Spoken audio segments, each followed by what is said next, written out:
قیامت کا جو تصور ہے اگر یہ ہو اور پھر یہ پتہ ہو کہ موت کا پتہ نہیں کسی لمحے بھی، موت جو ہے وہ تو پیچھا کر رہی ہے نا، پیچھے پیچھے انسان کے، اگر یہ تصور ایک دفعہ پختہ ہو جائے، راسخ ہو جائے، اور یوم حشر کا جو ہے تصور یہ بھی راسخ ہو جائے عقیدہ، تو پھر بھی میرا خیال ہے بندہ بچ جائے گا حرص۔ بے شک ایسے ہی ہے۔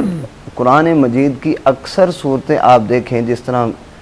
سورہ کہف ہے یا سورۃ التکاثر ہے یا سورۃ الہمزہ ہی دیکھ لیں، اس میں آخرت کا، جنت اور جہنم کا تذکرہ اس وجہ سے ہی بیان ہوتا ہے۔ اب سورۃ البقرہ کو اگر ہم دیکھیں، اس میں جہاں وہ گائے کا ذکر کیا جاتا ہے، پھر اس گائے کو جو بندہ جس کو فوت کیا گیا، جو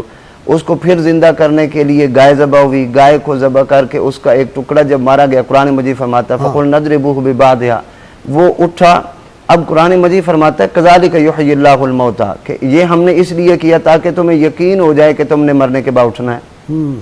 اسی طرح سورۃ الکہف میں 309 سال تک ان پر وصال طاری کرنے کے بعد انہیں اٹھایا، پھر تصور یہی دیا کہ تمہیں یقین ہو جائے تم نے مرنے کے بعد اٹھنا ہے۔